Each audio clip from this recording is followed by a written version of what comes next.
ความหลังครั้งที่เคยสุขสันต์ครั้งเฮาเคยฮักกันยังผูกพันหัวใจต่างก็ให้สาบานจะฮักกันเรื่อยไปซื่อสัตย์ทั้งกายใจจะฮักไปตลอดกาลแต่เดี๋ยวนี้ต้องเหงาเมื่อสองเฮาแยกกันกลับมาทรมานเมื่อน้องนั้นเปลี่ยนใจต้องเป็นคนผิดหวังฮักเพพังสลาย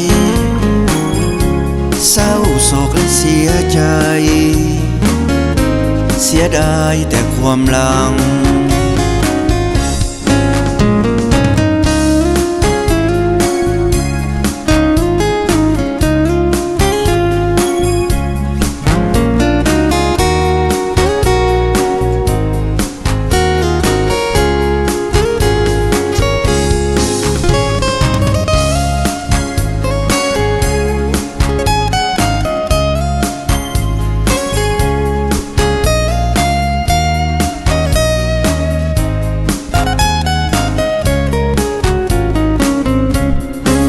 เดี๋ยวนี้ต้องเหงา